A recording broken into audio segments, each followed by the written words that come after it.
Hello and welcome to my channel. I want to give this shout out to Kyra for giving me the motivation and the frame of mind to give an introduction for a natal chart. If you would like your own natal chart, you can go to several websites. I'm happen to be using AskAstrology.com, but there are several out there. It doesn't cost anything. Just be careful not to click on something that you don't want to go off into. So this is my actual chart here, and this is just an introduction. I'm going to be doing several videos to explain the different houses that do not change from person to person, but where you see these lines here, that's what's going to change based on the month that you were born, the time that you were born, and the location of your birth. So this is basically an explanation of where the sun, the constellations, the stars, where everything was fixed when you showed up on the planet. And so this is what mines look like. And I don't mind sharing my birth date because it is inextricably tied to who I am, the same way that our birth certificate is for government purposes and social security numbers is to identify us and differentiate us from other citizens. This to me is more of an esoteric explanation of the same thing.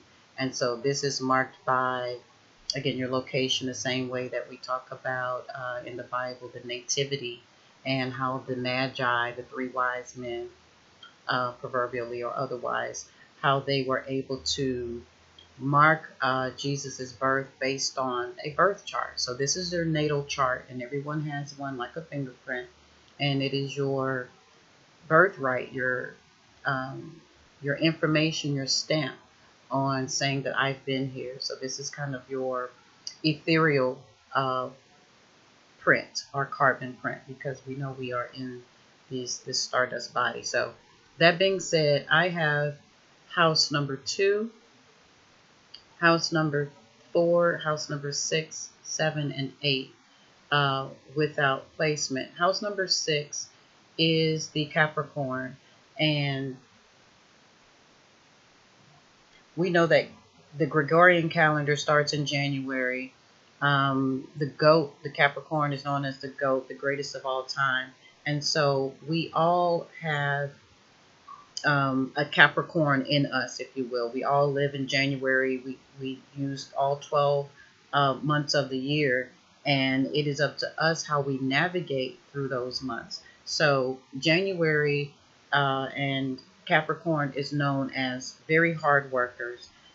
Goats are known to be high work ethic, if you will, able to exude stubbornness and plowing through their work, if you will. So they are kind of a bully, if you will, the horns and all of that you've seen again in spirituality. It's also known as the house of improvement. So again, this aligns with things like New Year's resolutions, or we start off January, if you are of a Christian faith, a lot of times they start off with a consecration, good time to break habits. You're in the middle of winter, so you're not very socially active. So it's a good time to turn inward, especially if you are in cold climates and things of that nature. A good time to go inward and figure out what's going on and what you want to do for the next 11 months afterwards, as well as the legacy throughout. So that's just one example. Aquarius being an air sign, that is actually the age that we are in right now, the age of Aquarius. And everyone, we can see this aligned, everyone is pouring out their emotions. Even though Aquarius is an air sign, it is symbolized with the water bearer pouring out the vessel, the vial of emotion. And so as a Cancerian, my other water mates are Scorpio and Pisces. And so that's basically what we're seeing the world go through, is self-expression of emotions. And there's been a blockage, if you will, of having to stuff down all of that we've gone through without having time to experience the grieving process so that we can start over a new year fresh. And so Again, I'm going to keep this short. If you would like to see what your design looks like, I invite you again to go to AskAstrology.com or any of the other natal charts that's in your search engine.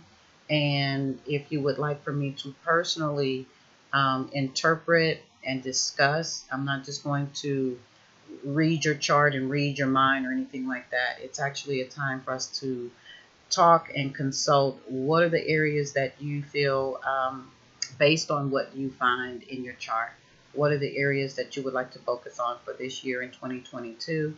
And for me, this was kind of this Capricorn and Aquarius and Pisces, or I guess just the Aquarius here. Those three houses right there actually started my own personal journey, little did I know, on self-improvement and inquiring of those houses, your money house, your career, family, your social life. That's what all of those houses represent. For Cancers, which I'm very much so familiar with, as a water sign, the home and nurturing, the same way that you are covered in the amniotic sac. That is the nature of the Cancerian sign. Very nurturing, very motherly, very protective. So just wanted to point that out, and that's why this is so near and dear to me. I am here as a natural born healer. Water is a healing agent. It cleanses, it purifies. It's fluid and it takes on memory. A lot of people are talking about karma and judgment right now. And so it's all about what we have put inside of our vessels, and now what's coming out of the vessel through our emotions, expression, artistic, and technical abilities. That's going to help us navigate where we want to be in our life and what kind of legacy and what kind of information we want to leave to our friends, family, and on the planet. So feel free to respond to the description box below and contact me if you're interested. And I would say for a reading, discussion and a reading, $25. $ GoAskVal is my Cash App, and I'll put that information below. But if you just want to go off on your own and read it, again, they give descriptions, but I just wanted to show this part. Again, for a friend, to let her know, give her a little bit more information of what I was trying to show. So thank you again for allowing me this opportunity to start this intro, and I will be going through the different houses, and that will also be teaching me again a little bit more about why I am, the way that I am, and helping other people monetize their talents and their gifts and things that have been traditionally presented to us as something that we're supposed to just give away and not expect anything in return. So that's the second part. We'll talk about that later. And until then, God bless and talk to you soon. Bye-bye.